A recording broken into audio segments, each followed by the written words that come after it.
Yo, what's up, y'all? This is Splendid Radio on PharcydeTV. We got my co-host Jeremy Scipio and the homeboy Zeb. Right now, he's playing with Tribal Seeds. So, how's it? Yeah. So to kick it off, I always tell a story on how I meet the guests that I know. So, basically with this one, it was a first time. It was a first time for me in all the years that I've been on the road since like 97. And so I'm leaving to catch up. Well, we're all going to do a couple festivals for like 2 weeks. And so we're leaving out of LAX, and the booking agent was like, yo, man, I got this travel agent. I want you guys to use her. I want you guys to use her. Blah blah blah blah blah. He probably wanted us to use her so he could get miles or something like that or whatever. Yeah, kickback. And when I was talking to her, she just was like, she wasn't a people person, but she was like, oh no. I deal with Red Man. I deal with blah blah blah blah blah blah. So I'm like, okay, man, I'm gonna try to work it out. But I called the booking agent. I'm like, yo, Mike, man, she don't seem too people friendly. I know we not getting, $60,000 or $70,000 worth of flights, but I'm like, she doesn't seem too hands-on. He's like, no, I deal with her, blah, blah, blah, blah. So anyway, so before we leave, I'm like, you know what? I'm going to do the right thing. I'm going to go by the post office and I'm going to pay rent on the warehouse, which it wasn't even late. Like I clearly could have waited till I got back, but me just going out of town and just, I guess, whatever. I'm like, okay, I'm going to go and pay this rent at the post office or drop it in the post office and then hop on the plane. So I'm getting to the airport and the guys start calling me one after another. And they're like, dude, I don't know what kind of ticket she got us. We're flying on Virgin. And she was like, I don't know what type of ticket she got us, but you can't stand in the first line. You have to stand in a secondary line and then go to the first line. And so I started getting nervous, like, man, I've never missed a flight, whatever, blah, blah, blah. So I said, well, you know what? I'm responsible for 3 other people. I'll just pay for it. And I'm going to park at like the closest, like literally at the airport, like right when you walk right across the bridge, you're at the terminal. So that $40 a day shit. Oh, right, that's there. What it was. Yeah. That was for 14 days. That's exactly what it was. So I go park the car. I got 2 big bags of merch, and I'm walking and I can't just go across. I gotta catch the elevator up a higher floor. The elevator up to go up to a higher floor, then come down. So the guys are like, man, we finally got through, but man, dude, you're gonna have to go through some stuff. So I get into the Virgin terminal, and so the flight basically went from LA to Las Vegas, from Las Vegas to Manchester. So I get in there, and it's just the line is ridiculous, and you got to go to this other line before you go to that line. So I'm like, okay. I try to flag down somebody who looked like they got some authority and then pull my little hip hop stuff like, yo, man, I'm responsible for 3 other people. I manage this rap group, whatever. I got to get on this plane. There's no way that I can't get on this plane. They're like, cool story, bro. Hey, yeet me out of this universe, man. It didn't even make a difference. So I'm making my way, but I'm not tripping because I'm like, well, if they got to go to Las Vegas, I can get to Las Vegas and then I could just pick up my ticket and then we can, move on. But the whole twist was if I wasn't on that Virgin plane from LA to Las Vegas, from Las Vegas to Europe was canceled, was null and void. So the lady that I'm dealing with tried to antagonize me, which is one thing as a manager, tour manager, dude, I got to deal with that a lot. Like basically they try to poke at you to get you to swell up on them so they could just dish you and just make you miss a flight or something. Yeah. So she was coming at me with everything. And I was just calm, cool, collective. No, I'm sorry. I really need to catch the flight, blah, blah, blah, blah, blah. So she was like, well, you're not going to be able to catch this flight. So I said, well, can I speak to a manager? So when the manager came. Damn, you carrying her, huh?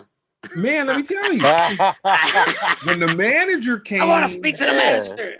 But the manager was like a male Karen, I guess. He was like a male Karen because he wasn't tripping either. But when they saw they couldn't rattle my cage, they said, well, let me look for you another flight. So then the flight was like $3,000. And I was like, you know what? There's no way I have $3,000 to hop on this plane. But I gotta be on the plane to catch up with these guys. And so I'm gonna tell you, we're playing it cool pays off.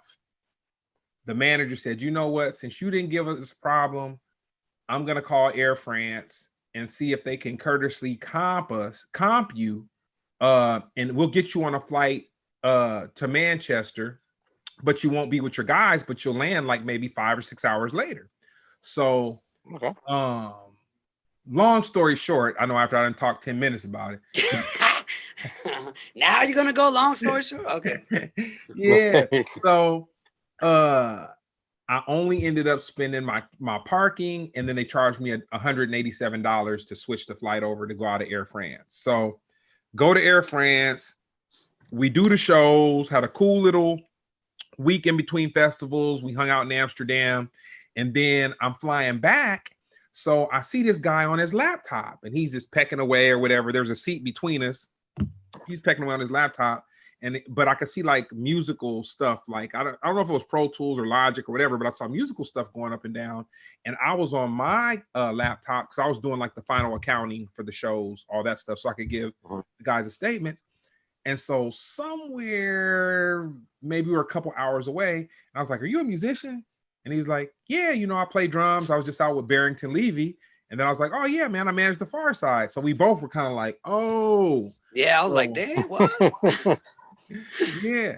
And so if I can remember correctly, a couple shots of alcohol liquor ensued, and we got a cool little conversation going. Yeah, we had a good time, man. That shit was fun. Yeah, and then we got back, and then I found out, I think I followed him on Instagram, and I went to see, what was going on. So I see him playing for this band, and like, there's just like thousands of people out from his drum kit. I want to say he took a picture from his drum kit, and there's like thousands of people, but I had never heard of the band. But when I did my research, I found out he played for Tribal Seeds, which is like a local reggae band. And they're one of those bands. They don't have radio play. It's almost a reggae version of a hippie band where like they just have a organic ground level fan base of where you don't see too much about them, you don't hear too much about them, but if you know, they're like what everybody's into. As a matter of fact, shout out to OG Storm. She came through with a nice fat litter today, even though we hopped we went through a lot for this litter, man. I'll say this, man.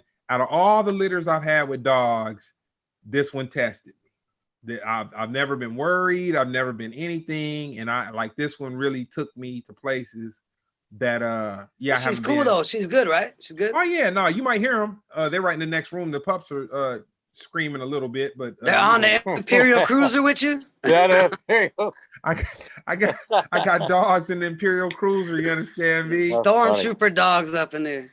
Yeah, man. Yeah, no, we had a really good time on the plane, man. That was a fun time, man, because we hit it off right away, and you're like, "Yo, let's get a drink." And then we just started drinking and started talking about music and LA. I'm from LA, from all of that PharcydeTV, just hip hop in general, music in general, and shit like that. And I got to meet the guys after when we landed, which was really cool because I never met them in all these years, too. So I was like, and then I came and saw you guys a couple times on a couple other shows after since then too. We kind of stayed in touch too. Yeah, no, it was a cool. It's a trip. When I meet people, the whack part is I can connect with somebody abroad easier than I can connect with somebody in my own city. You know what I'm saying? Like, and we stay cool. Zeb and I, we don't talk on the phone. We don't talk every day. Like I've hit him maybe like 3 or 4 times. We go back and forth online a little bit, but I'll say the relationship in music is definitely like a special relationship. Yeah, for sure. So tell me this, where did you grow up?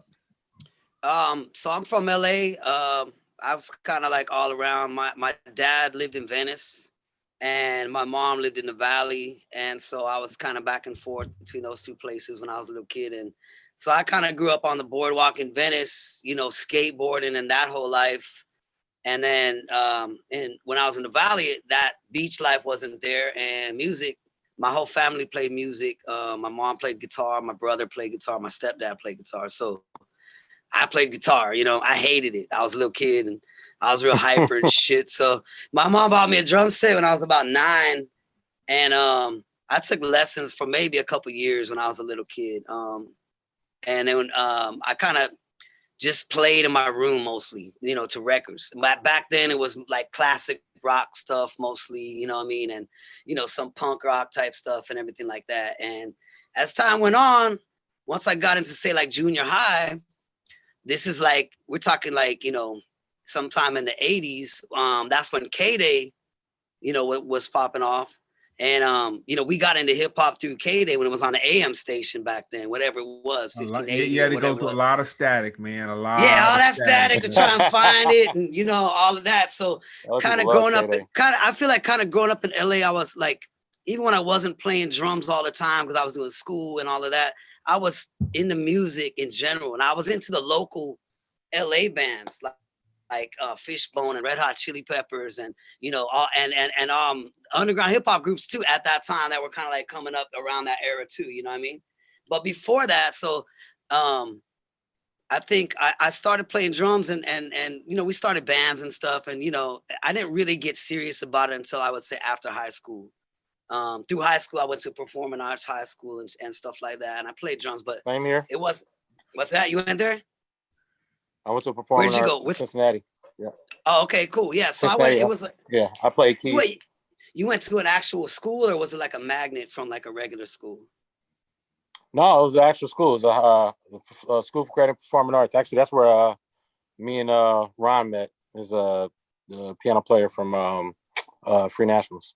Oh, killer, man. Sweet. Well, yeah, you guys are probably way beyond me then. So mine was just like a magnet within, it was a magnet within a regular high school, basically. So, you know, I took all the band, you know, it was like a special program within like the regular high school. So I did that, you know, we had bands and whatever.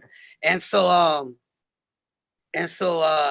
got into music then I kind of stopped for a while, and then I think I tried to go to college and all that shit. And, you know, I got called for a tour of Europe, I think. And it was a reggae artist from Jamaica, Ross Michael. And he brought me to Europe.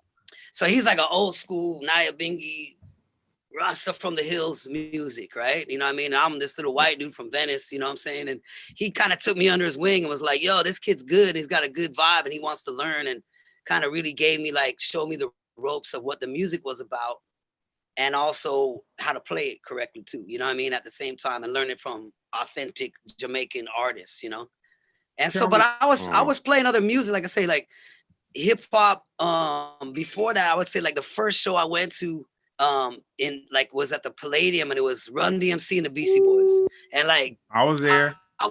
Were you there? Yeah, that show, I'm gonna say it was what, 86, 85, 86, around that time, something like 85, 86. So that's funny, man. Yeah. So that was like probably the first hip hop show that I went to, you know, rap music back then. We was, you know, and the hip hop vibe and everything. We were like, whoa, you know what I mean? This is some incredible shit. Because at that time, you know, before that, it was kind of like, you know, we did, you know, we did all the breakdancing on the fucking, you know, cardboard and all that shit with the K-Day and all that. But, you know, it's more like, I think when Run DMC came out, it kind of like, I don't know, something about that group just like hit all of us from every like race, you know, all my white, all my Mexican friends, all my black, everybody loved Run DMC. And so that kind of, you know, started off my love for the music. I don't know if that sounds cliche or not, but you know. So tell me this. When did you hear hip hop for the first time? Man, that's a hard question. When I actually heard hip hop for the first time, yeah. I'm gonna say it was on K-Day though, and it was probably when I was around 7th grade, because I remember, like 6th, 7th grade probably. You know what I'm saying? Like on the playground, and dudes was popping and, you know, doing this shit on the fucking. I'm like, oh, that's cool as fuck. You know what I'm saying? And, you know, like, I want to learn that shit, you know? So I learned my little moves. I had like 3 moves, you know what I'm saying? I could scramble a little bit, you know what I mean? I could lock a little bit back then or whatever. Like, you know, I eventually learned how to do some little windmills and shit like that, but I wasn't that good at it. I just like the whole culture of it. Not to mention the whole graffiti culture, because I was always into art and graffiti as well. So the whole graffiti culture of it got me into the music a lot too from that, you know what I mean? And then after that, So, you know, growing up in the Valley, I went to Cal State Northridge, and we used to have like noontime concerts. So I saw Diggable Planets live. I saw, you know, all these groups that I was listening to at that time, Souls of Mischief and all of that. Probably even PharcydeTV back then, maybe, you know what I'm saying? Because when did Lab Cabin come out? What year was that? 94. It's about the same time. So I bet you they did play there too. I don't have a great memory, but you know, so I started like seeing all these bands play live. And same with reggae. That's what got me into actually reggae music too, was seeing it live. You know, I got to see Steel Pulse, and I got to see Black Uhuru with Sly and Robbie and all this shit. You know what I'm saying? And I was like, yo, I want to do that. That's dope. You know what I'm saying? And sometimes when you hear the records, back then I was into like punk rock and all this fast shit, you know what I mean? And whatever. And I thought it was kind of slow, but once I saw the concert, saw the drummers playing and bass and all of that shit, I was like, yo, it's the same thing with hip hop to me. Like once I seen it live, I was like hooked on it, you know what I mean? As a musical art form, you know? Mm-hmm. So then I just continued on, like, and from Ross Michael, I started you know, just playing with a lot of different artists and a lot of Jamaican artists. Back then it was Mikey Dread and Nicodemus and Shinehead and these guys. It turned into later on Mr. Vegas and Lady Saw and Sugar Minot and these guys, and then it turned into Barrington Levy and Gregory Isaacs, Sean Paul, you know, Shaggy and all those guys. And I kind of, my band was actually Detour Posse was my band and still is one of my bands. And we were like basically like the backing band, like the Roots, but in the reggae world, you know what I'm saying? Like we would back everybody. And a lot of Jamaican artists loved us because we played the music good, but we also were Americans with American passports. So it was hella easier at that time to tour us or to come here without a band because it was cheaper for them to then get all the visas and shit, you know? You know what? I'm gonna tell you something. Jeremy got a question he wants to ask you, but I'm gonna tell you something crazy. So I don't know if you had a chance to ever experience it, but the first reggae sunsplashes in LA were at the Velodrome in Carson. Yeah, the Velodrome. Yeah, they used to have a gang of shows over there. I used to go all the time. And I'm gonna tell you what amazed me about reggae. Exactly what you're saying. They would fly a band in, or they said they flew a band in. I don't know where but no, back then I think they were flying a band in. But basically, it usually they had the same band back, and everybody was like a Jamaican band. That's what blew my mind. It was one band that's what we did. Like, yeah, 5 hours. Literally, that's what we did. Played for 5 hours, and then it was almost that would be a dope hip hop show if they could pull it off. If they had one DJ and then you just had all the acts come up, and then I mean, I think they've done that before for sure, especially a DJ having an actual live band that could do that for all. That would be a little harder, you know what I'm saying? because of the arrangements and all. But I mean, you could still do it. But that was how reggae was. Sometimes we would back like you say. So we were you're talking about Sunsplash, and then they used to do Bob Marley Day. Remember Bob Marley Day at the Long Beach Arena? And we were basically like the house band. So we would back 6-7 artists each day sometimes. And sometimes we wouldn't even meet these dudes. Like literally they'd send a set list. We would rehearse it, go and play the show in front of 15,000 people and never even say hi. Like Mad Cobra. I remember I backed Mad Cobra, Gal Flex, time to have sex. Remember Mad Cobra? And so I backed Mad Cobra. Yeah. And I never even met Mad Cobra, dude. I just learned his show. We backed him and killed it or whatever. And then he just bounced out and left. And I never even said hi or, hey, I'm the drummer or nothing like that shit. You know what I mean? It was like that situation where like back then we would back like, you know, we were like the house band kind of. So we ended up backing all these cats, you know what I'm saying? And that turned into hip hop artists too, like Heavy D and Foxy Brown and KRS-One and people like that I met through playing with other artists and end up playing with them, or sometimes, yo, we need this track done, or, you know, oh, I need a drummer for a show or whatever, you know what I mean? And so I was, you know, kind of mixing both worlds. But yeah, man, it's interesting that you say that though, because I think you could do that with a DJ. Definitely. At what point did you start to want to play music on your own? I think, I wanted to play music, I think, since I was about 6 or 7 years old, I think. Like, I really knew. You mean like that I wanted to make a career out of it, or I just wanted to play music? I really just want to play. I mean, yeah, I think I was a little kid. You know what I'm saying? I was probably like 7 years old. I was like, oh man, I want to do that and watch it, and then see these drummers doing drum solos and all this shit. And I'm like, oh, that's dope. I want to do that. You know what I'm saying? Probably you played me. You're a piano player. You probably like, who was your influence that you were like, I saw this dude and I wanted, Honestly, I would say the at church, just watching them kind of just jam and the control the musicians had over the people. But I'd say my favorite piano player now is Oscar Peterson. Like, I don't think it comes close when it comes to just pure playing the piano. Like, just killing. Yeah. I I think back then for me, when I was that little, it was John Bonham from Led Zeppelin, the drummer for Led Zeppelin. Pretty much, I heard that, and which is funny that I say that because he also influenced a whole lot of that 80s rap hip hop music too. You know what I'm saying? If you really think about it, Rick Rubin's production, and they even sampled John Bonham a lot of those old records because he was just hard driving, and it was a rock band, but it was like hip hop beats he was doing back in the 70s with a rock band.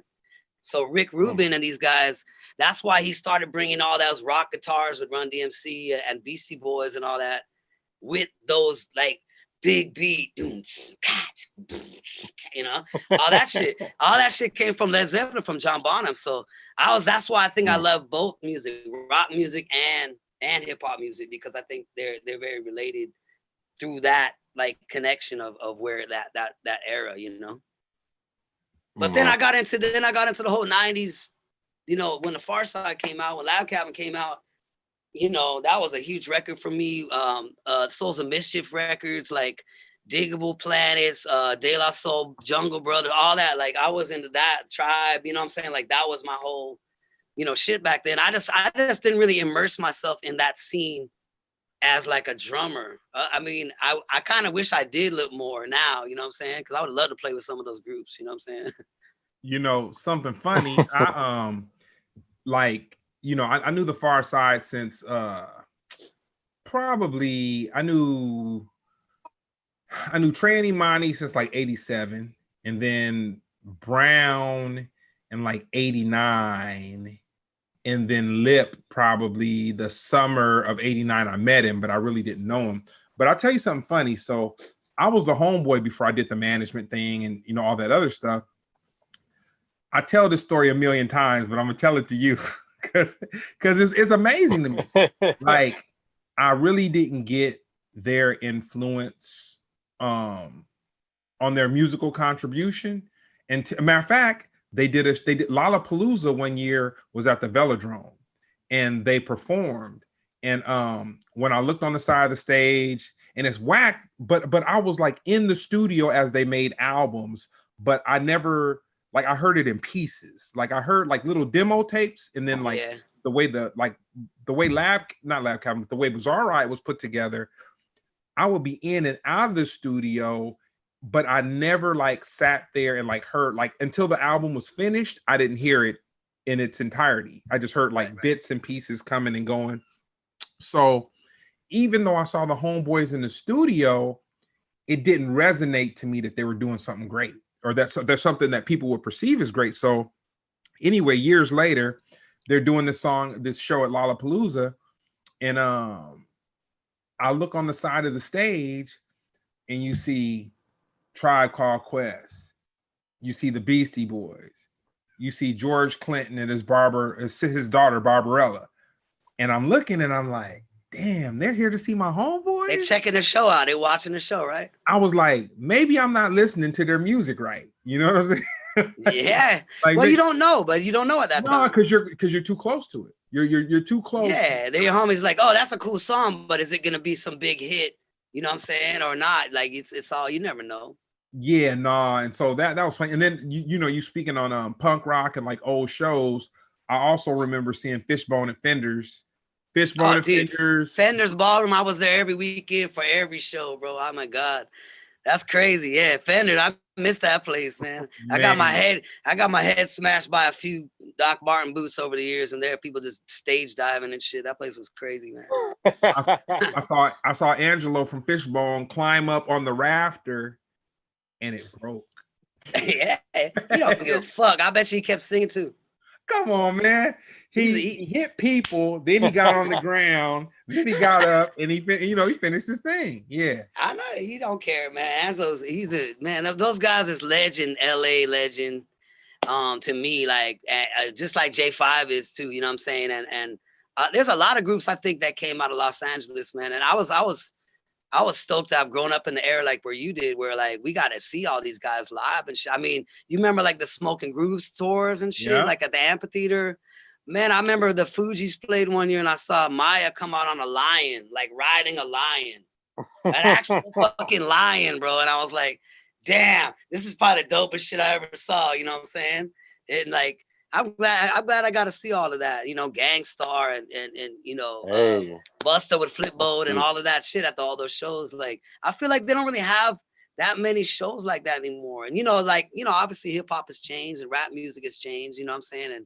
But there's still factions of that era, I think, that's coming back now too. You know what I'm saying? And you guys at Pharcyde's always been there, but I think I'm hoping never like a huge type of show. Like I'll say, not like a the show that blew my wig back. I'll say like the first time I saw a well-produced show, like well-produced head to toe. I forget the name of the tour, but it was Dr. Dre, Eminem, West Side Connection, Snoop Dogg. Dang, what's that tour called? I can't even remember right now. That's like Anger Management. That's Anger Management. No, it wasn't Anger Management. But Pete. It's related to Anger Management. I hate that. It wasn't even related. Somebody's Google. But it was a big ass show. I know what you mean. It was a big production. Yeah, that's like show. Go ahead. I'm messing up. The part that blew me away was two things blew me away. One, when you had WC and Mac 10 battling each other, C walking and B walking. That was kind of yeah. That was a little WC, yeah. But sonically, Dr. Dre, when he came out on stage, he did something with the sound where it sounded like a helicopter, but he was panning it back and forth, and you really thought a helicopter had flew into the some THX shit, yeah. Yeah, and I was like, dang. You're like, the headliners covered up. Up in Smoke tour. Yep. Okay, there it is. Was it Up in Smoke? Oh no! Come on, man. He's trying to Google it right now. He's Googling it. Cause I normally know these things and it pisses me off. That's what I know. But go ahead. Nah, you'll figure it. But yeah, but nah, man. But like as far as me seeing a show, and like that was like visual lights and video screen, the whole big thing, right? Like the whole. Yeah, I think that's what music is missing a little bit now. But you know what though? It was those large record, the record companies and the budgets that allowed. Yeah, I'll tell you the second sickest show that I saw. It wasn't a concert, but I was dealing with this attorney who was best friends with Outkast. I don't know if it was their attorney, maybe it was somebody who handled their publishing or something like that. But they got me into the when the Universal Amphitheater was there, and Outkast was practicing for. It was either the Grammys or some type of music award show, and they were practicing at the Universal Amphitheater. And I can't remember if it was Big Boy or if it was Andre 3000, but one of the dudes had a casket rolled out on stage. Another that's cool shit though. No, amazing. But that's just me just saying like, man, I've seen some stuff, and then I would say. The height of production that I've probably seen and was fortunate enough to kind of work with was like Gorillaz on their, like around 2004, them dealing with animation and watching how they would. I never got to see them live. I wish I did, man. Oh man. Yeah, definitely. Yeah, definitely. Yeah, I heard it. I saw videos and shit. I like all that. Like it's like avant-garde art, dope. Absolutely. Like, I like that shit, man. That shit's cool to me, you know what I'm saying? Yo, we got a question from the live community. Question is, what's your best musical on stage memory of Trey or TRE? Wait, talking to me or him? It's talking to. Oh man. You talking to Greg? To Greg. That's Greg, for you, maybe Greg. that's what it was. Me. Oh, they was Trey. You for real? Yeah. Oh yeah, my best. Huh. Yeah. Man. Oh man. He's old, man. Give him a minute. Look, I'm gonna let Smooth finish, but then I got a question for you, Zed. I got you right after this. Yep. Oh, you still love me? Yeah. Still trying to think. Get the people something they want, just something a little something. Man, I can't shoot, man. What? Musical on stage memory. There wasn't. Musical. I mean, the funny thing about it, Trey never did anything. Like if something was to stand out, it would probably be something that he did was that would have been like really funny or derogatory or something like that, which he never did. And he just showed up and he just did shows. But if you want to talk about somebody doing, like, the only person that did things that if I look back and I think would be things that Lip would do. You know what I'm saying? Mm-hmm. And he would just, he was just zero, the phrase 0 F's given. You know what I'm saying? Oh, I'll tell you. No, I'll tell you one about Lip. I'll tell you a good one. No, I'll tell you, Ron. Okay, so when the PHARCYDE reunited to do Rock the Bells, all the musicians have been playing with us, but because they were PHARCYDE, when I say us, I mean Imani Brown and myself. But because they were PHARCYDE fans, they're like, oh man, we're gonna be playing with the whole band. We're gonna be playing with Lip. We're gonna be playing with Trey, and them not knowing who these dudes were. And like, we never talked derogatory or hated on them or nothing like that, but we knew who they were as people. So it was pretty funny for me to see people really get a dose of Lip. You know what I'm saying? Like they thought he was like this tame, very cool, like very docile, like kind of cat. Okay, so Lip, during Rock the Bells, Lip was totally against the band. He hated the band. He's like, wow, the PHARCYDE's music doesn't need anybody playing music over those dope drums and samples and Dilla drums and samples and blah, blah, blah, blah. And so I understand where he's coming from a little bit though, but but he was to a level that like he would get like rude and disrespectful. So right. What he would do is for the band for sure. Dude, let me tell you. Dude, he got the band kicked off. Like, man, he got the band kicked off the tour. So what he would do, we'd be, okay, so it's PHARCYDE 2008. We're on tour with Nas, EPMD, De La Soul. I want to Tribe Called Quest, all members. See, I want to go to that show right now, man. Dang. All right, go ahead. It was live. Yeah. So I know it was. What Lip would do is he would walk up to band members one by one and he would say, I don't want you to play any music when it comes to my part. And so the band members would kind of look at each other and be like, well, man, it's going to sound whack. You're going to be playing a song and then all the musicians are playing. Then when it comes to his part, the band drops out. So what Lip would do, he would walk up to the band members one by one and be like, while they're playing, he'd be like, it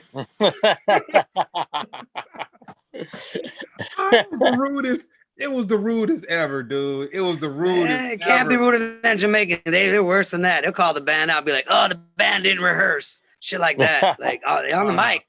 Nah, but to see the musicians who love the PHARCYDE, they know Imani and Brown, they only know of Lip and Trey, and they're feeling like they're at this great moment where all four members are together, and then the band members like, oh man, we gonna rock it, and then you got OG Fat Lip. I like, nah.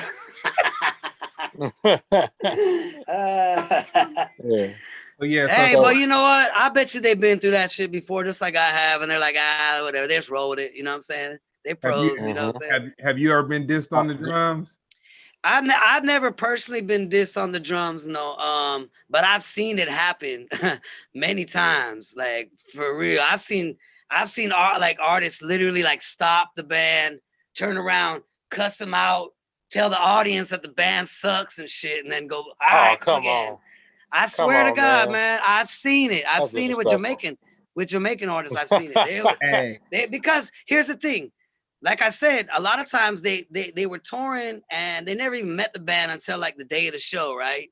And my band happened to be very good at doing that, but some bands aren't. And sometimes they would get a band from Little City in North Carolina or something that wasn't really that good, you know what I'm saying? And then, couldn't really follow them, and they would just stop the band, stop the music, cuss them out, and all this shit. I think it's very unprofessional, personally. Like, you know what I mean? Heck yeah! How bad you have to be? You know how bad you have to be for me to just turn on the actual band? You could kind of do it on the slide. There's a part in the Justin Timberlake's the live video that they put out. Remember that big live movie video thing that Justin Timberlake? Mm-hmm. And that band he got is like an amazing fucking band. But there's one point my friend pointed out. He goes, they're playing, the bass player's playing, and Justin Timberlake kind of like leans over and he whispers to me, he goes, "Don't drag." And like he doesn't say it so that you can hear it, but you can see him go, "Don't drag." And I was like, even at that level, that's how you do it though. Like, hey, you're fucking up. Exactly. Like, hey, you know what I'm saying? And you move on. You know what I mean? That's how. But the call out is too real. I'll give a moment in hip hop. This is a moment in hip hop. It was at the Palladium. KRS-One was performing. I don't know who else was. Now, this was KRS-One probably around 90. Had to be like 91, man. Had to be like 91. So KRS-One was performing, and he had Kenny Parker, I think was his brother, or he was another big dude, because KRS-One is a big dude, right? Mm-hmm. Well, he's smaller now, but he used to be like a bigger, like he was really like a giant kind of cat. So beyond his hip hop. So the sound man who was working, you know what? It wasn't the sound man. It was the monitor man. So the monitor man was on the side of the stage.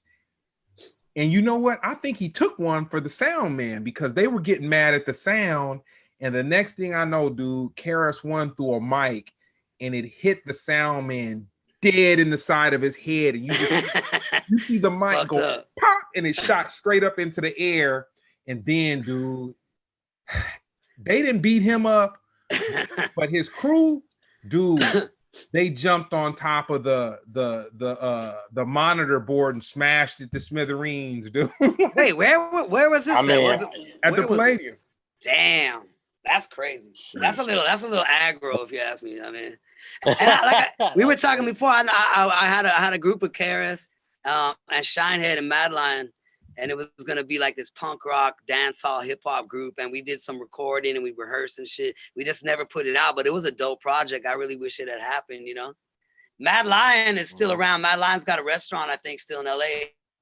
And I don't know if you guys remember Shinehead, but Shinehead is got his own sound system now, so he's still DJing and that's right. That's right. I know.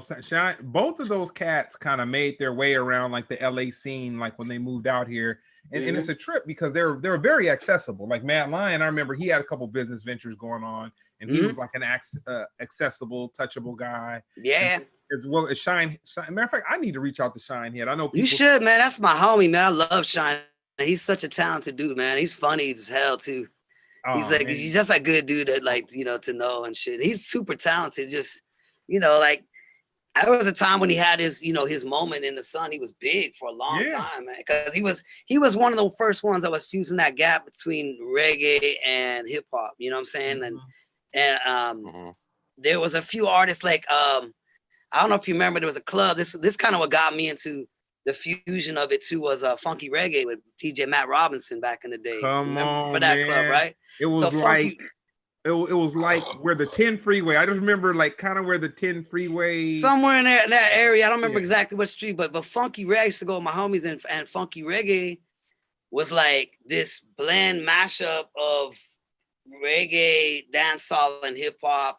But back in the time when none of them were really that big yet, you know what I'm saying? Like they kind of like fused it all together, like that mashup of that wasn't really like known yet. They were the first ones to me that I saw kind of, they put like Queen Latifah with Papa San or whatever, you know what I'm saying, and do these kind of like hip hop reggae mashups and stuff like that. And Shinehead was one of the first ones doing that too, and I love that vibe. And I think that's where kind of like how dancehall kind of came to America also through that.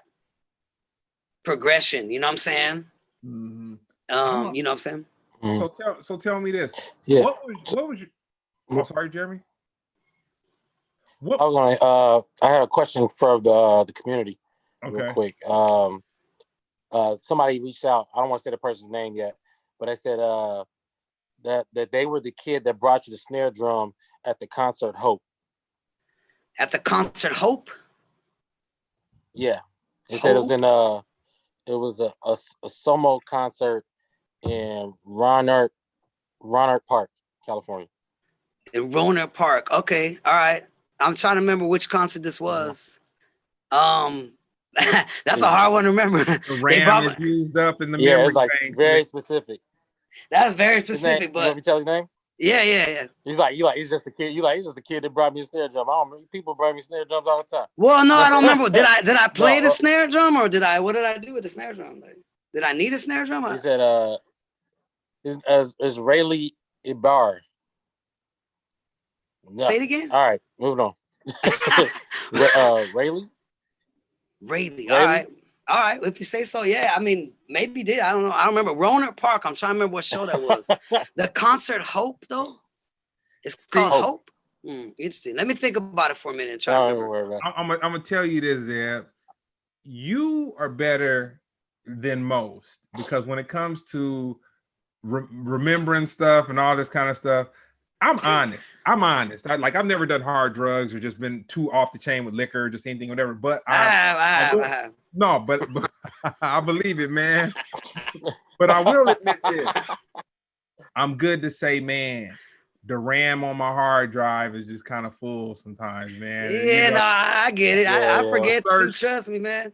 Some of the guys that I play with, like from Detour Posse, my other band, like the bass player remember every fucking show, every venue, everything. And I'm like, man, I don't remember half of this shit, dude. Like, I'll remember specific like things that happen or whatever. But I mean, if you're doing 250 shows a year, like, do you remember like all the venues you played and like specific things that happened at that venue? And shit is hard, man. Like, I remember food. Now, okay, there you go. Now, if you want me to track something down and whatever, you say what? Yeah, that's. Is that you on the road, Greg? You're like, where we eating at, guys? Where we eating at? Hey, that's me, man. That's me. And then Brown is like, man, we're not paid to eat, man. We need to get to where we need to get to do the job that we can. And making money to eat. Yeah. You're like, dude, you only gotta do so much for so long. You can do whatever after the show. And I'm just like, yeah. I'll tell you this, London.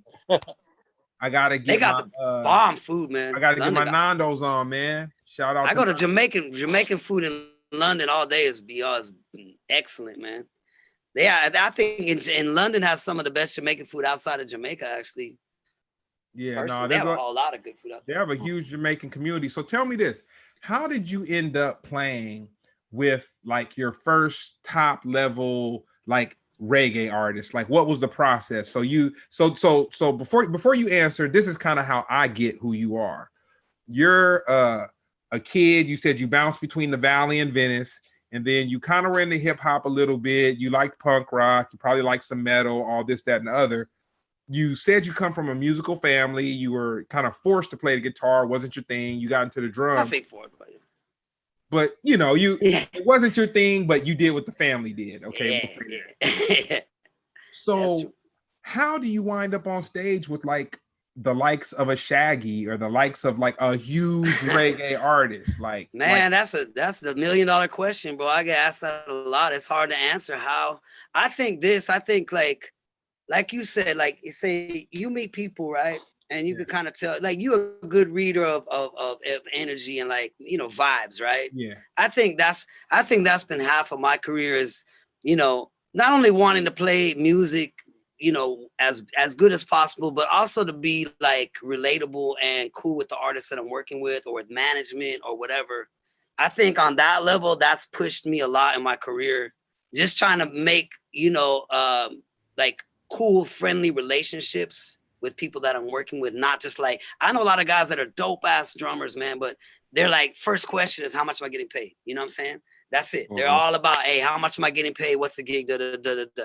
My thing is like, yeah, I care about that, but at the same time, like, well, tell me about the music, and like, I want to vibe with somebody, and like, like talk, joke around or whatever, and then I'll get to like how much it pays. You know what I'm saying? Like, my first question isn't always how much does it pay, and I think like for like upcoming musicians, that should never be the first question. You know what I'm saying? It's like, so I think, and there, there's some amazing musicians out there, and like there's a documentary I always go to on Netflix. You might have seen it, Jeremy. It's called Hired Gun. And it's basically, you should check it out. It's basically a documentary about all the backing musicians from all these different genres and what they go through to get to where they are, just like what you're talking about. Like, how did you get to this one? It's usually a stepping stone, thing, right? I played with like, say like a Shinehead, and then a Sugar Minot, then a Mr. Vegas, then a Lady Saw, then a Gregory Isaacs, then a Barrington Levy, then a Shaggy, or what I'm saying? Like, it's kind of a stepping stone. You play with certain artists, and then other artists will see you, or their management, like Shaggy, for instance. We worked with Shaggy because we had played for Mr. Vegas, and his ex road manager was now working with Shaggy's people, recommended us to back him on the George Lopez show when he needed a band because he couldn't fly his band from Europe. So, hey, Detour Posse's in LA, grab those guys. We did that. Then we got called 2 or 3 more times, you know what I'm saying? To do like the Tonight Show and And then you establish these relationships because we did a good job, but we were also cool people to hang out with, I think. You know what I'm saying? Like, Greg, like, like you want to work with people on the road that you can get along with, you know what I'm saying? And that's why I was going back to Hired Gun, because there's one part where this dude said, I think it's Rob Zombie or somebody, goes, there's a lot of guys can play really good, but you got to get guys you can live with on the bus. You got to get guys that you can live with day in and day out and not get sick of their ass and not want to throw their ass in the street. You know what I mean? And that's a big part of it, I think. Greg, from being on the road, I'm sure Jeremy, even in any, comedian world too, I'm sure like same thing, I was blessed. I got my sea legs like around 2000 maybe, when Brown came up with this concept of this tour that we pitched to our booking agents at the time, called CaliCom. It was California Communications. So the concept was to get all these California artists and to do like a 30-date tour in maybe like 34, 35 days. Like it was like so you basically started out on one coast and you made your way up into West Coast Canada, down and up across the top, and then all the way over to to New York, but hitting Florida. And, the routing was this. But the twist is you have to be a special person to compose yourself on the road. Like, there's a lot of mind games involved in it. Like, man, I've seen guys who were the dopest musicians ever, but they were homesick. And they were just horrible people because they were homesick. You know what I'm saying? And so it's like, you're like, dang, and for me, there's some musicians that I personally pulled in and said, okay, I got this guy. But that was kind of later in the management and tour management career. But earlier, someone would just recommend somebody. We'd have them come in, they play at a practice, and we'd be like, oh man, we got this person, they're dope, man, no problems. And then you get on the road. You can't deal sometimes. They freeze up in front of a festival, and it's just kind of like, oh my God, this dude. Or sometimes they're just an asshole on the bus or whatever. You know what I'm saying? You're like, nobody wants to hang out with this guy. Like, man, we had the assholes and all that kind of stuff too. But I guess my biggest I guess just awareness to how you don't know someone until you're around them for like a week or two. Very true. 3 weeks. Dude, you get them on the road. Dude, I've had guys trip out because they missed their dog. Like, not even a woman. They miss. I do all the time. I miss my dog all the time, man. In bad attitude, just everything. And I'm just like, oh man. Okay, I'll say this, then we'll move on. I thought you meant like he missed his dogs and he poured out some liquor for him. No. Talking about a 4-legged friend. You miss it. We had this one dude. We were in Germany. I'll never forget it. Won't mention his name. He left his shoes at the venue because he just was a wild boy.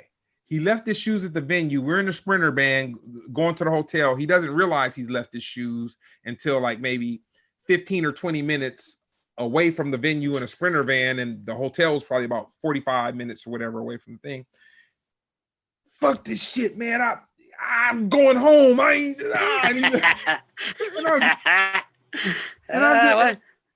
I'm like, man, I had never dealt with that before. And I literally, I had to talk the dude off the ledge and be like, dude, you're tripping off of some shoes, man. We have an off day tomorrow, man. You need some more shit. But that's the road meltdown. Like, people go through that shit a lot, man. That road meltdown depends on how long you're on the road for and how much drama and stress it's been. But it gets to that point sometimes, you know, where you're like, somebody just flips the fuck out. Like, you're like, oh, dude, relax, bro. Like, it's gonna be all right. You know what I'm saying?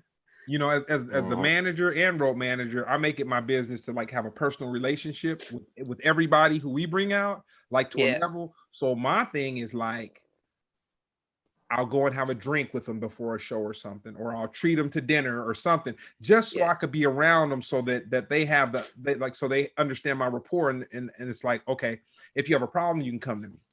I can fix it. Like, just let me know, and then they feel comfortable. And so even if something does kind of like tilt them out of their comfort zone, which a lot of them, they have girls, they have wives, they've never really been away from home. And you know, their wife or their girl gave them permission to come out, and they're thinking like, oh man, I'm about to make this money and I'm about to play these shows. Yeah. Third show, the reality of being on the road, like, man.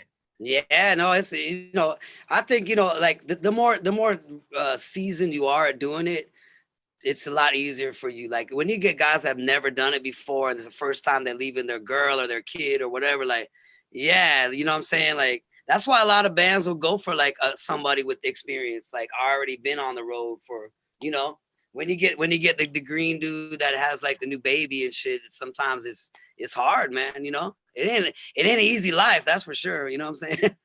You know that. I get it, man, bro. You getting paper and you doing what you want to do, man. It's like only you can mess this up. I mean, but see, you're an intelligent comedian, man. You take chances, you take risks. You're even if you're in a relationship, you know how to be independent. You know what I'm saying? Dude, it's dudes that like, you don't know what makes them tick. Like, literally, you don't know. Yeah. And you're going off of them coming into a rehearsal hall and doing the most incredible stuff you've ever seen. And like, I can just remember the feeling of saying, ooh, we gonna kill it. Like, oh man, this is tight. Like me driving home from the practice, like, yeah, that was tight. We gonna give it to him. Right. Dude, this dude has lost it before we even get on the flight. Like, we're just at the airport and he's on. Because he's fighting with his chick or something, you know what I'm saying? Like, it could be any little thing at home could mess everything up. They walk away from everybody and they're off in the corner, and you see them on the phone, then they come back like, yeah, man, everything's okay, man. It's cool. And I'm just like, oh man, here we go. You know? Man, yeah, it's a hard life, man. It's not for everybody, definitely. And it's not for every musician either. That's why a lot of guys just like to be in the studio, you know what I'm saying? You know, they just don't really like that whole bus touring like lifestyle. I personally still love it. I still love playing live music. I like playing in front of big audiences. And, you know, like you said, like this scene that I'm in, this American reggae scene. Now it's funny because I jumped from the Jamaican reggae scene to the American reggae scene, which I'm very happy about, honestly. This scene has grown like beyond. I mean, it's crazy, bro. Like how much money is being made, how many fans there are for this music. Like you say, most of us aren't on the radio. You know what I'm saying? Most of it is like Spotify, but you know, we'll have like 200 million Spotify's, hits or whatever, 100 million. I don't even know, but like, you know what I'm saying? Mm-hmm. Pandora, we had like 1 billion spins or something, but you won't hear us on mainstream radio. You won't hear Slightly Stupid or Revolution on mainstream radio, but the scene, it's kind of like the underground hip hop scene back in the 90s. Like it just got exponentially, huge. And the fans are like super loyal and awesome, man. It's really cool scene, you know? I'll say the reggae scene that you're a part of, the kind of like a West Coast Cali. It's American reggae scene, basically. You know, it's like they call it Cali reggae, but it's really the whole country. Yeah. Okay, I can live with Cali though. I get how somebody can It was kind of a lot of the bands was born here in California Yeah. that started this genre. So Yeah. that's kind of why it kind of sort of got that name a little bit, but it's Oh, wow. kind of it's grown though. And you know, it's so speaking of me, my dog having pups, my main, well, he's not my main, but he's my like my favorite male dog. His name, I named him Chalky White after Boardwalk Empire. He's gangster too. I like that. I like that. That's what I look like in this light right now, Chalky White. Ah, man, you good. So the breeder that I got him from, shout out to Bandolero Bulldogs, you know what I'm saying? He laced me with a real one, you know what I'm saying? When I went to his Instagram, dude, he's a huge fan of you guys, man. Oh, for real? And then I told him that I had met you on a flight, gave him the whole little story, and that kind of gave me some cool points, man. He might have sold the dog to me for a little bit less because of a couple little tails here and there. I saved you some money, bro. I saved you some money. See that, dude? It wasn't all for nothing. How did you? Oh, go ahead. No, go ahead. I was gonna ask, how did you meet Detour Posse? So the band Detour Posse was a band that was had another lead singer. He started the band, and I joined the band, and we kind of created this whole new thing of us being like a backing band. We all kind of came from different bands, but in the LA reggae scene, there was only like a small group of people that were actually like real reggae players, I think, and there wasn't that many bands at that time. It's like the mid 90s, you know. And then we all kind of like, we started grabbing guys from, you know, from different bands and stuff like that. We're already backing guys that already had experience backing. And we just kind of got thrown into it by like LA promoters, really. Like we wanted to come out as like, we wanted to be like Third World, you know, we wanted to be like, you know, our own version of Third World or whatever, right? But once we started doing that, the promoters for a lot of the reggae shows in LA started coming to see us, and they're like, oh, I wonder if these guys can, you know, back Mr. Vegas or back Lady Saw or back this artist or these 4 artists, you know? So we started doing that, and that's kind of how all of it came together. But we all were kind of from the same scene, you know what I mean? That's kind of how we all met. I'm sure it's similar to like, you know, the hip hop scene too. Kind of everybody knows everybody type of vibe, you know what I mean? Yeah, comedy same. Comedy same, right? Yeah. It's not about who you know, it's who knows you. Yeah. Hey, man. You know what I'm saying? Another thing about Jeremy, the funny thing, I say this story a million times too. So when I went, so anyway, when he started doing the show, he's like, oh man, I know such and such, and oh man, I know such and such. And you know, you hear people say, oh, I know this person, and then oh, I know this person. You're like, okay, you know, maybe they do, maybe they don't, whatever. No, he really knows a lot of comedians. You know? Yeah, I bet. I'm sure. No, but I mean, he knows. I can't wait to check out his stand-up after this. Before I forget, I think I do know the show he's talking about. I think his son brought a snare drum that I signed or something. Oh, wait, hold on, man. Yo. Back to the other guy, the snare drum. You broke this man's heart. Yeah, yes. No, I think now that you said that, now I think I do remember. He asked, can you talk to him or no? Yeah, I mean, look, he think he's still listening. But yeah, ask him if it's the one where he brought his son and I signed the drum for him. Look, no lie. He said my dad and I brought the snare drum. Okay, then I do. Yes, tell him yes. I do remember. I remember. Yeah. Tell him I'm sorry. He's gone, Zeb. He's gone. I'm sorry. He ain't gone. I'm sorry, bro. I do remember. Yeah, they waited. Actually, I do remember they waited for me to come out after like a long while, and I finally came out and they say, "Oh, yeah, I was snare drum." Now I remember Roner Park because it didn't really like click to me, man. But now I do remember. Yeah. I'm sorry, dude. I'm sorry, man. I'm sorry. Nah, man. Come on, man. You said you got 1,000 shows, man. Come on. I just trying to remember, like you said, man. We old, man. We don't have any RAM, no RAM drive left, bro. Yo, you broke that man's heart. I'm sorry, brother. I'm sorry. I feel bad now. Oh, that's good. I feel bad. Now, you know, like I was saying, like, you know, this the American reggae scene is, and it's also cool because a lot of bands are working with hip hop artists in this scene as well. You know what I'm saying? And like I mentioned J5 earlier, like Charlie Tuna is pretty big in this scene. He does a lot of songs with a lot of these bands. With Slightly Stupid, he tours with them and the Movement and all these bands too. And you know, that's why I want to get PHARCYDE on some on some collabs with some of us would be amazing. You know, we kind of sort of talked about it before, but this would be a good time. While nobody's touring right now, this might be a really good time to try and make that happen. We gonna make something happen, because I'm telling you. I actually got a couple little things going on that I'll discuss with you. That we talk about that on the private, but yeah, let's do that, man. Yeah, that's gonna be like ooh-wee. Yeah, Hey. So we got another question from the community. Zeb, what was your favorite tour group to travel with, or anybody you like? Any group you like to travel with, or just people in general?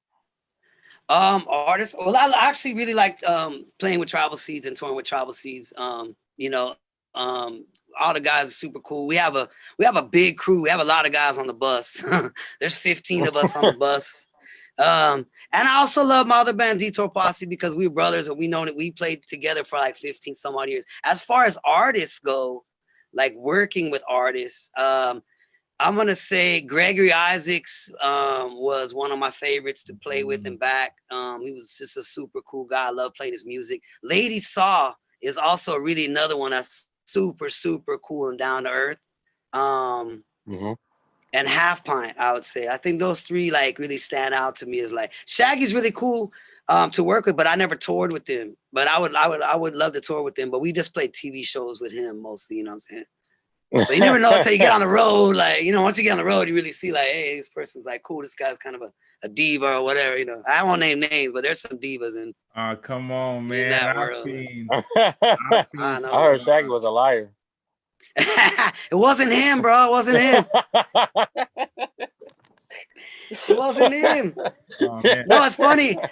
So you mentioned Shaggy. So like I always, this is something like for producers and people out there, like I asked him because, you know, a lot of Shaggy songs was based on covers, right? Angel and of course, yeah. You know, they were all basically like covered, and you know, you got to Mr. pay Boombastic was a cover. The music was basically taken from, was it Marvin Gaye, Let's Get It On, or one of them songs. That's basically what the music is.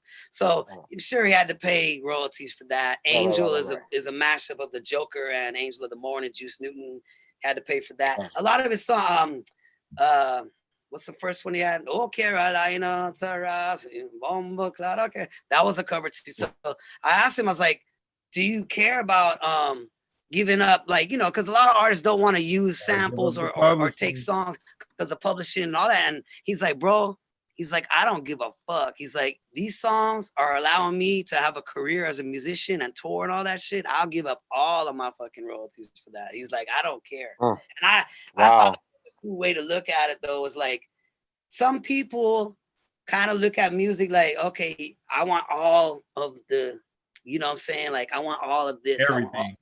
And sometimes you got to let go of some of that to make more of that. You know what I'm saying? And I think that was kind of like, I agree with him on that. Was something to learn, you know? Dude, I'll tell you something. I really didn't have a concept of publishing till like maybe 2003, 2004, or something like that, even though I had worked, you know, with the band and, you know, and all that kind of stuff. But what I learned is that if an artist has like, they want a hot sample in a song that they know is going to take their career to a level.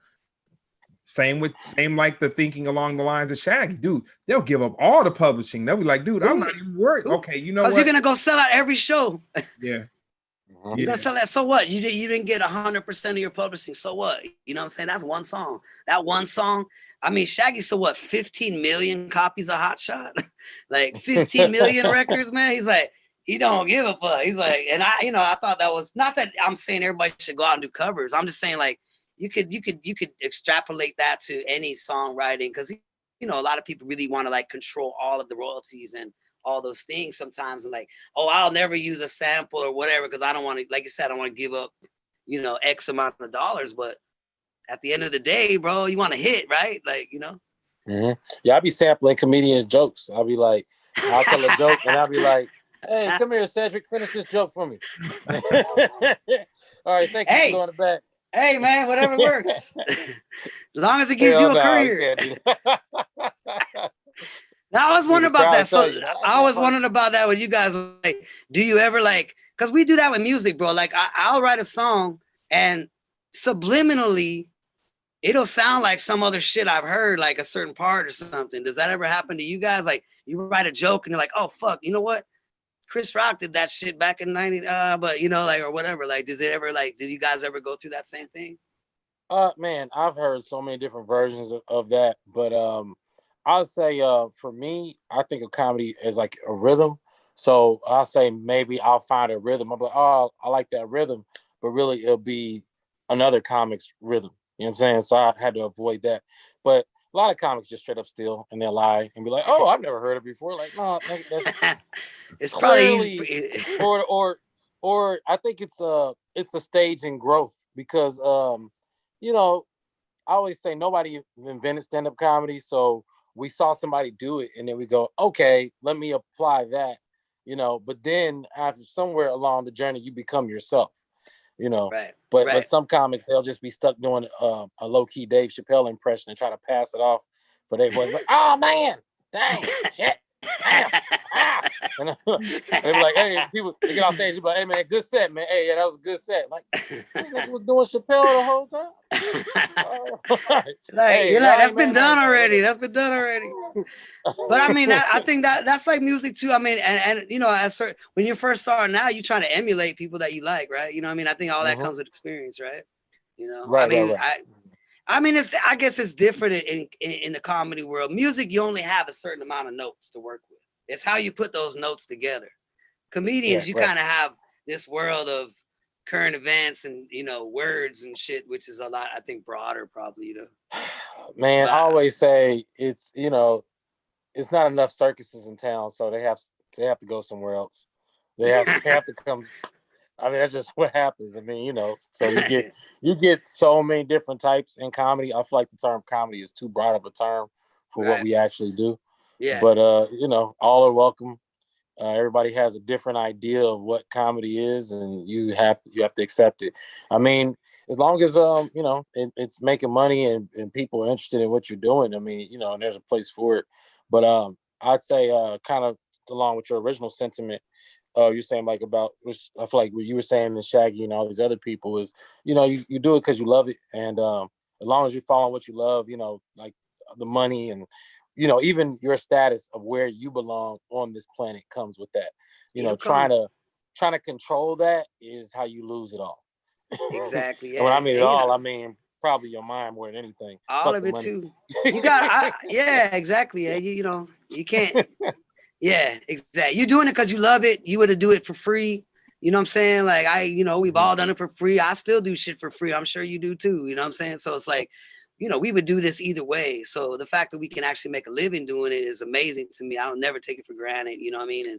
But yeah, it's not an easy road, bro. Like Buju Banton said, it's not like anything in the entertainment industry, man. I mean, and look at us now through COVID. Like we got hit, like murdered. Like you know, maybe in your world it's a little different. In our world, in the music touring industry, we're just like, wow, what do we do now? So now we got to be creative and be like, all right, you know, I'm doing a lot of studio shit. I'm recording, I'm writing, I'm singing, I'm doing all kinds of stuff, you know, merch items, you know, whatever we can do to like try and like, you know, work through this thing and, you know, also stay healthy and all that shit, man. It's a crazy year, bro. I ain't gonna lie. I got a question. Go ahead. Go ahead. No, go ahead. You got it. So I'm gonna ask you a question. It's usually framed for hip hop, but I'm gonna make the exception and mix it up. Hip hop and reggae. Your 4 top MCs / DJs, which a DJ is an MC in reggae. Okay, so you want my reggae picks or my hip hop picks? It could be 4 people, but you can mix them up. Oh, in all categories. Yeah. Wow, that's a rough one, man. Wow. Okay, I mean, for hip hop, I mean, and some people might like. Look, I always put KRS-One at the top of my list for hip hop as my favorite rapper. I know everybody loves Biggie and Tupac, but I don't put Biggie and Tupac even in my, you know, I go more for Rakim, and you know what I'm saying? Like I go more for that route. So I'm gonna say those two. And I'll put Nas in there too, honestly. you know, Never fails. up in He there. makes it into every episode. I try to let it slide. And this is gonna be surprising. This is gonna be surprising. A lot of people might talk smack with her, but I love Busta Rhymes. I still love Busta Rhymes. Busta Rhymes did some of my favorite songs of all time. Maybe he's not the quintessential MC's MC or whatever, but I love that dude, man. I'm gonna put him in there. You know what I'm saying? Underrated. I think he's Straight underrated, and I'm still a fan. You know what I'm saying? I got the new record, Day came out and all that. You know what I mean? Like, yeah, times have changed with it, but man, when he came, and then when I used to go see him live and shit, man, I mean, him and Spliff Star with the little dances they used to do together and all that shit, bro. You ever seen them live together? Oh my God. They were murderous, man. They were murderous. I got some Busta Rhymes trivia. Oh, shit. All right. Who? Well, no, I can't reverse it, but I'll just say it. Busta Rhymes and Q-Tip and Busta Rhymes were each other's like first rapping partners. You know what I'm saying? Before everything jumped off. And that's before Leaders of the New School and all that shit. Yeah. Old school. And somebody close to Q-Tip told me that. And when I listened to it, I was like, they are kind of similar. And then Q-Tip did a solo album and they did a song together. And I was listening to him rap and I was like, they're similar enough. They're not the same person, but they're similar. And I was like, oh man, yeah, that's a little Busta Rhymes trivia. You know what I'm saying? Oh man, they got like a song per album together, man. I mean, they got like a Batman and Robin vibe, like for real. Like they go together. Fuck yeah. I love Tip too, man. That whole, like I said, that whole era, man. I miss that era of hip hop, man. You know what I'm saying?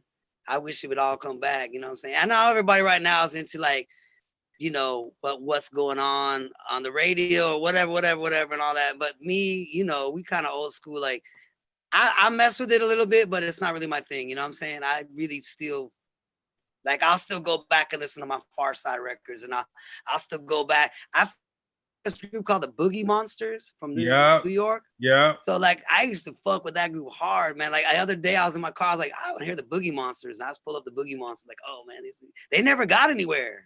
You know, man, I even like the UMCs, Blue Cheese and all that shit. Come on. I love all of that, man. Like, so you know what I mean? Like my last time to Europe, I ran into Pharoah Monch and shout out to DJ Boogie Blind. You know what I'm saying? That's his DJ.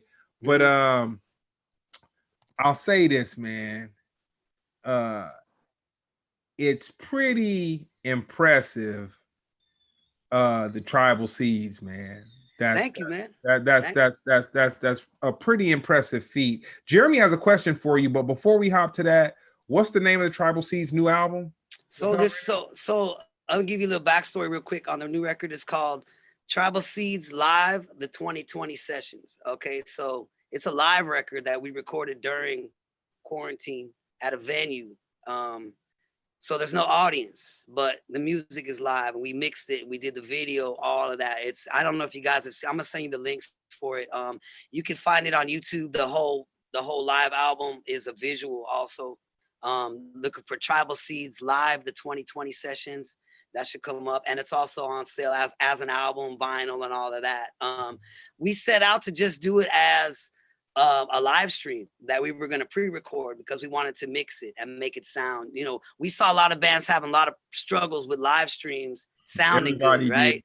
Everybody did. You couldn't hear the bass on this one. The vocal on this one was like phasing and shit. You know what I mean? And we were like, look, man, probably better if we pre-record it and mix it and make it like this, you know, cool thing and shoot it with 6 cameras and the whole 9. And it actually came out. We had a string quartet. We got 2 violins, a cello, and a viola in this concert with us. And we have our horn section. Plus we have DJ Switch cutting it up on the turntables with the band. So I think you guys will dig it too. And I think your audience will dig it too.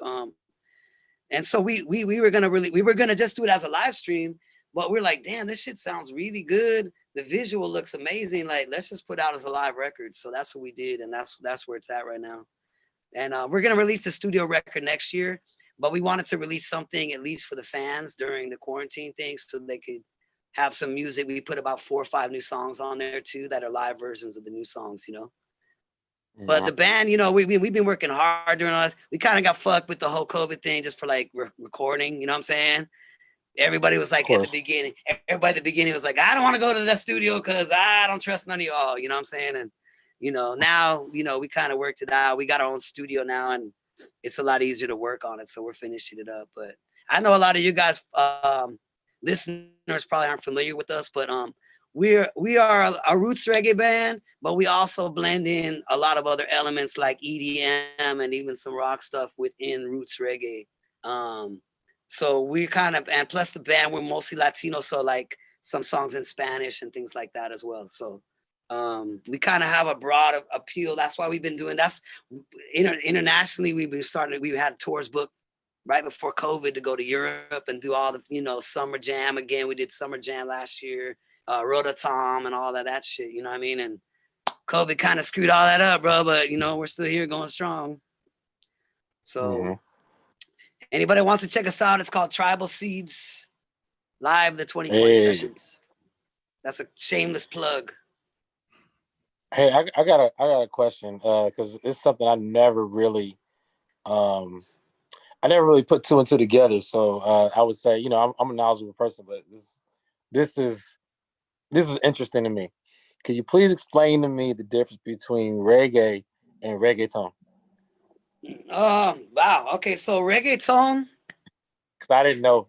Okay, so reggaeton is based off of what we used to call in Jamaica used to have a beat called a Pokemon Jam. It's called a Pokemon Jam with right? Okay. Reggaeton is based on that, which was dancehall. That was like the beginning of dancehall era. And reggaeton basically took that one beat and made like 80 billion songs out of that one beat. and shout out to Nori, man. Shout out to Nori. But hey, I'm not hating. They're making money. I mean, there's some dope reggaeton songs. To me, the difference between reggae and reggaeton is that reggae has an infinite amount of tempo variations, styles of drums. I could show you 100 different reggae drum beats, but there's about 1 or 2 reggaeton. You know what I'm saying? But reggaeton, I mean, basically it's based off of dancehall from that era. And I'm trying to remember the name of the song that was like the first one. That kind of it was Nori. I don't know. Was it Nori? Yeah, Nori was one of the first dudes. I can't remember the song. No, I'm trying to go back to the first where they got Nori. it from. Okay. Yeah, not Noriega. No. Like, yeah, Noriega. No. It's way back. No, well, I'm not talking about the old school one. No, there was a guy named Nardo Ranks. Nardo Ranks was probably the first reggaeton. If you look up Nardo Ranks, boom, boom, mami, no fe, banga, that's it, boom, boom, mami, no fe, banga. That was kind of one of the first reggaeton songs, but we listened to it as dancehall. To us, it was dancehall, but it kind of started the whole reggaeton because it had that beat. You know what I'm saying? That shit. But that shit created a genre, just that one drum beat. It's crazy because listen to hip hop has a billion different beats, right? Reggae has a lot of different beats, but reggaeton has that one beat. But they can make an infinite amount of songs with that one beat. You know what I'm saying? It's, you know, is this like the whole MC versus rapper conversation or something? Because I feel like it was kind of a slight to reggaeton people. Okay, I'm not trying to diss reggaeton people. You should ask me what the difference was. You got that one beat. But the thing about reggaeton that's cool is that they they like to blend different genres with it too, like EDM and things like that. And that's why like it's lasted so long. It's not just the beat, you know what I'm saying? They're adding different things on it, you know what I'm saying? But it's just funny to me because I always look at it like that. I'm like, oh, you need a reggaeton drum lesson. All right, you got 30 seconds? This dude right here. I'm only playing reggaeton, people. I'm only playing. Tell me this, Zeb. We gonna close it out and I'm gonna ask you, where do you see the interaction of just us as a society in the next 2 years? Bro, that's a hard question because right now, I mean, we've all seen this last 4 years have been pretty trying, I think, for America. And like, I mean, I hate to say it, but the divide that I see right now is really saddening to me. And, you know, like, I don't remember. I mean, it's always kind of been there. I just think it's just come to the forefront now. And I think, like, we as a society, there's a lot of stuff like that's deep-seated issues that I don't know that are going to change in the next 2 years, unfortunately. You know what I'm saying? All we can do as people is try and be positive to one another and try and love each other no matter what. But that's hard to say when you got a lot of people in this country that don't seem to really care about anybody else. You know what I'm saying? And I hate to be negative, but it's like I'm trying to find the positive light in where we're at as a country right now, where we're at as a society, where we're at in the world standing compared to other places. You know what I'm saying? And I'm kind of really saddened to see, you know, I have hopes for the future. I'll say that. I have hopes for the future, you know? Well, I hope this, that we can, you know. I say this. You and I are a great example. You're definitely not a black guy. I'm definitely not a white or Hispanic guy. Two dudes on a flight, both got their laptops popped open. I'm kind of hustling on your laptop. You might be kind of hustling on my laptop. we spark up What you working on? What you working on? We spark up a conversation. It has to do with music. We have a drink, and man, we cool to this day. You know what I'm saying? To this day, bro. There you go. That's what you just said, man. I think music was the key in there as well. You know what I'm saying? No, music brings people together, strangers, whatever race and all that crap. Forget all that. Music is what brings people together, and that's why we do it. That's why we're all involved. And entertainment, making people laugh and smile, what Jeremy does. That's what those things bring people together, man. That's why, like, we all, even though I just met Jeremy right now, we homies now. Like, you know what I'm saying? I get him. I get him and he gets me. And I think, you know, I appreciate you guys having me on the show, man. I really do, you know. We gonna have you back. And hey, anytime.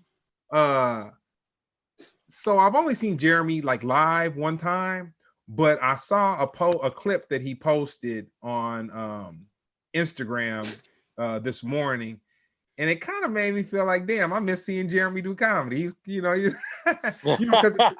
here, because on the show he asks questions with me. That's kind of his thing. He doesn't like. He's not not doing a routine, but he's back there making Jeremy show. He got some quips in there. He's dry. I like him. He's dry. He's got like a dry humor. I like that. Nah, but when he let loose on him, though, it was entertaining to me to see him. You know? Oh man, that was young me, man. That guy was a wild one. No, he's looking fine now. Wait, what happened? I missed it. I'm a little sharper. Oh, I said that the clip that he's talking about. That's like it was an old show. That was like you gotta send me this shit. Y'all gotta email me this shit. I got you, man. Actually, you know what's funny? So the community is asking. They're asking for links to everybody's stuff right now, so I'm sending them links. Everybody want to share love and you know, whatever. But you got a lot of love in here, Zeb. Amanda Dulong, she's been Amanda, what's up, Amanda? Time. Oh, right on. She's awesome peoples. Yeah. Amanda and all that crew, man, they support this music heavy, man. That's what I'm saying about the fans, brother. The fans for this music are incredible, man. They're really supportive, man. And I'm gonna tell you who one of and then also share. Go ahead. No, you go. I was gonna Sherry Powell as well. That's my mom. Throw that in there. That's my mom's. Of course, you gotta shout me out, my mom. Yo, you got love, man. You got I'm gonna say this wrong. Okay, Joser Cavada.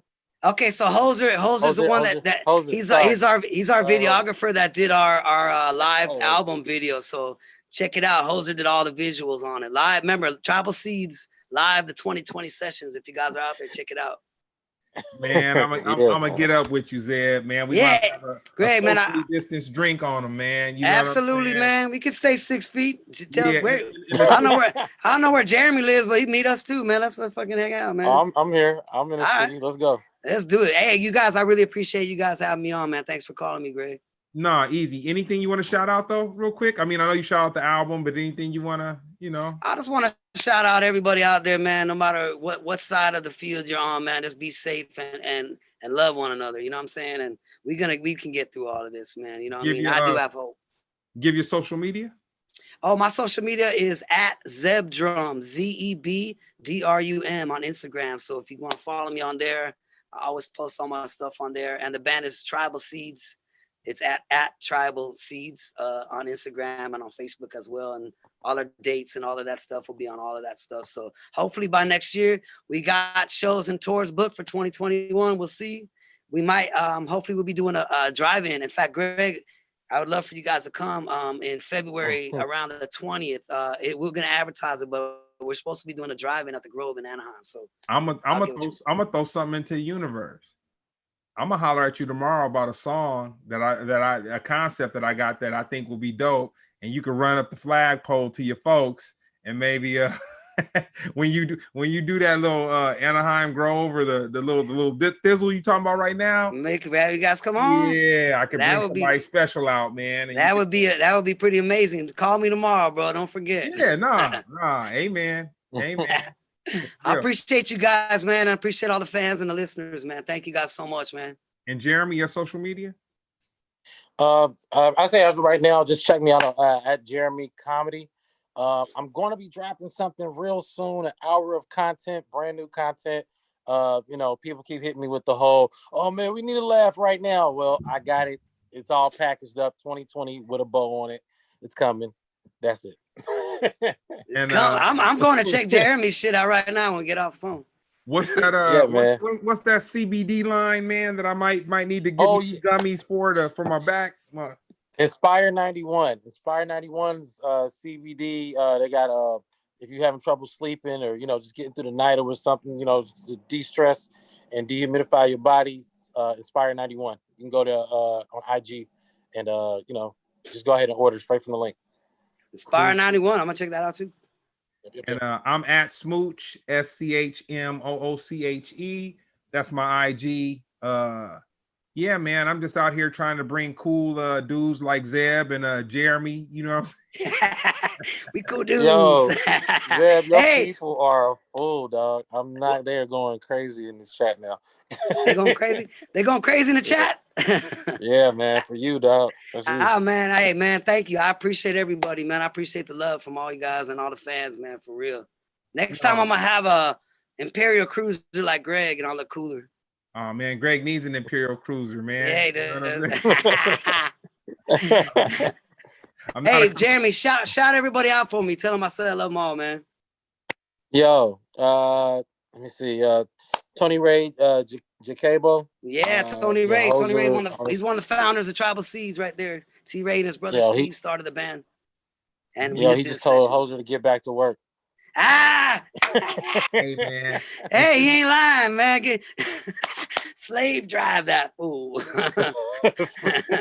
I got a favor, Zeb, before I close it out.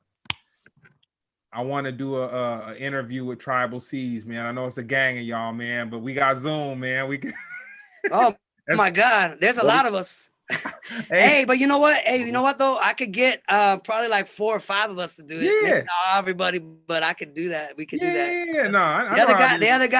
The other guys are funny as hell too, man. You like all of them, man.